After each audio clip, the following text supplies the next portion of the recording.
If you want your league to grow, act like a professional, okay? The league already started underwater, and instead of fixing it, they're just poking more holes in the boat. And think about it, Brittney Griner talking all that trash. We traded the merchant of death for your ass. This might be the most ungrateful move in WNBA history. Brittney Griner, the same player America traded an actual international arms dealer for, a man literally nicknamed the Merchant of Death, just took a swing at Caitlin Clark. Not physically, worse. She allegedly dropped a racial slur at the league's only superstar. Or the ticky-tack fouls that we were talking about earlier today. The one single player putting the WNBA on the map. And guess what? The league said nothing. We have heard nothing from the WNBA, absolutely nothing. Brittney Griner elbowing Caitlin Clark in a crazy way and then calling her a trash white girl. Zero fines, zero suspensions, just a big fat shrug. Meanwhile, Clark is injured, ticket sales are crashing, and the league is about to find out just how screwed they are without her. But the real kicker? Griner's been in the league for over a decade and hasn't filled a single arena. Clark did it in 2 games, and that's who she went after? So here's the big question. How did we get from a high-stakes global prisoner swap to this? A league tearing itself apart from the inside, and a star player getting racially insulted on camera while everyone looks the other way. Is this just ego? Is it resentment? Or is the WNBA so far gone that they're willing to sabotage the only thing keeping them alive? We're diving into the full takedown, Griner's shocking comments, the PBD crew's brutal response, and why this moment might be the beginning of the end for the WNBA. Smash that like button and subscribe so you don't miss the raw truth nobody else is telling you. Wrap this up and then I'm going to go to Adam. Put the quote of Brittney Griner, what she said about the NBA. This is so funny how all this stuff works out, right? She says, this is from Brittney. Every time we play her, there's this commotion, like this loud rumbling from the stands. Turns out it's people, thousands of them, just sitting there, watching on purpose. You're not just watching a podcast. You're watching a live verbal takedown that millions of Americans wish someone would say, but were too afraid to say themselves. Vincent Oshana, co-host of the Patrick Bet David podcast, said what everyone else was whispering in private. If you want your league to grow, act like a professional, okay? The league already started underwater, and instead of fixing it, they're just poking more holes in the boat. And think about it, Brittney Griner talking all that trash. We traded the merchant of death for your ass. He stared into the camera and dropped the line that stopped the internet cold. We traded the merchant of death for your ass, and you're out there talking. Boom. He didn't stop there. Oshana called it exactly like it is. Brittney Griner and players like her want the league to grow, but instead of plugging holes in a sinking ship, they're poking more in. He said, "You want fans? Act like professionals." Because let's be honest, this league didn't start strong. It was already underwater, and instead of swimming to the surface, they're dragging everyone down with them. Oshana dissected the hypocrisy with surgical precision. Griner complained that every time they play Caitlin Clark, there's this commotion, some loud rumbling from the stands. You know what that loud rumbling is? People, thousands of them, watching on purpose, a problem Griner's never had before. Now let's get real about the WNBA's culture. This isn't just about a comment. This is about a league that punishes its biggest star for being too successful. Think about that. Caitlin Clark is bringing in crowds, ratings, headlines, and instead of celebrating that, she's being attacked by her own teammates and competitors. She gets fouled harder than anyone. She gets poked in the eye by Dejanai Carrington. Opponents try to injure her, physically, and when she or her coach dares to say anything, the league tells her to sit down and shut up. Meanwhile, Angel Reese hears an alleged racial comment from a fan, and the WNBA launches a full-blown investigation. Yet there's video of Griner making racial comments about Clark, and there's nothing. No statements, no fines, no accountability. You see the game yet? This isn't equality. This is favoritism, and it's killing the league from the inside.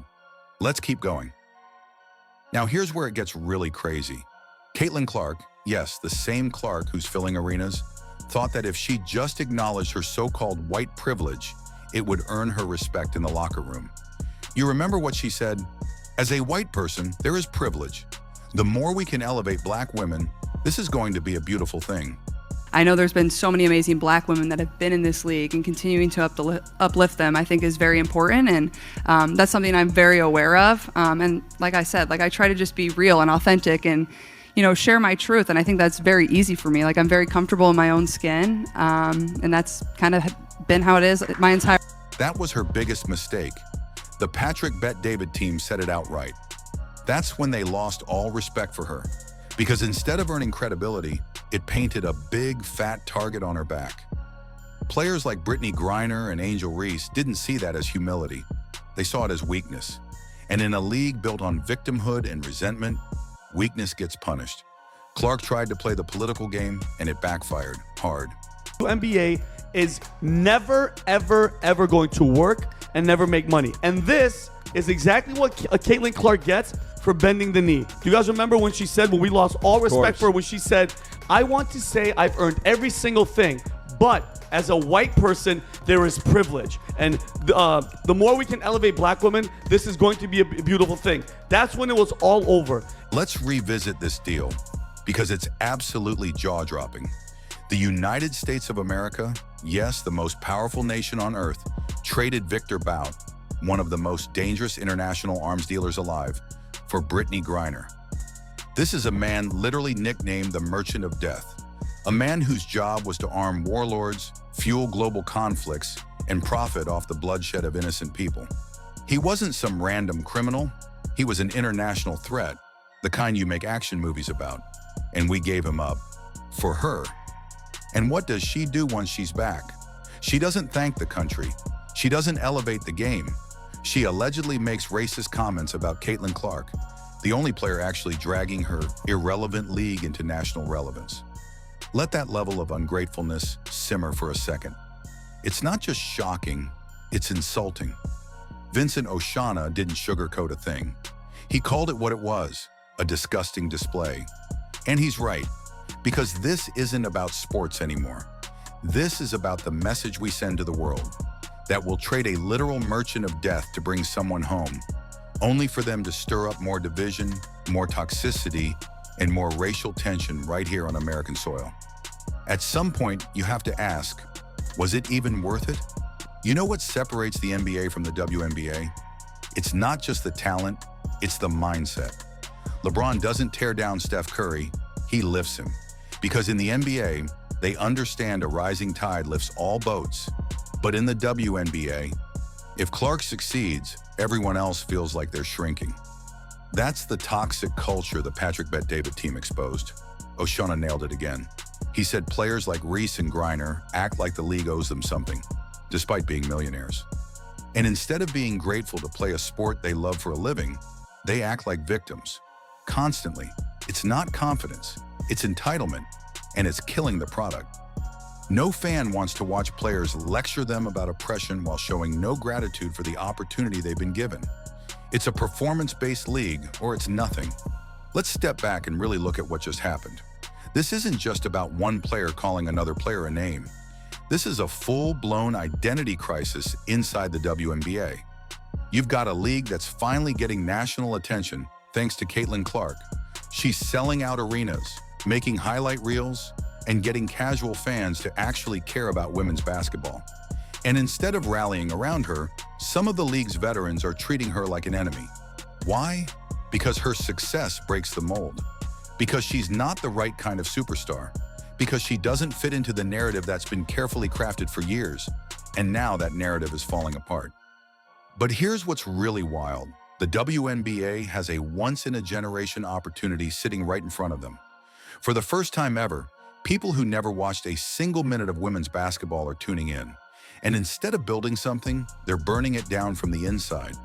Brittney Griner's comments weren't just out of line. They exposed a culture problem that runs deep. When players who've had a decade to grow the league attack the only person who actually is growing it, that's not just bad optics. That's self-sabotage. If the WNBA doesn't get its house in order, and fast, they're going to watch this golden opportunity turn into a cautionary tale. This isn't just drama, This is the moment the WNBA decides whether it wants to be a real professional league or just a broken echo chamber that eats its own. And that's a wrap. But I gotta hear what you think on this one. Did Brittney Griner just show the world who she really is? Or are people blowing this out of proportion? Do you think the WNBA will ever say something about her alleged comment? Or are they just gonna pretend it never happened? Also, do you think Caitlin Clark should have stayed quiet about privilege? Or was she trying to play the long game and unify the league? Is it even possible for her to win over that locker room? Or is it way too toxic at this point? And here's the real one. Was trading the Merchant of Death for Griner worth it? Like seriously, was that a W or a massive L for the US? Let me know your thoughts in the comments. I read them all, and I want to know where y'all stand on this.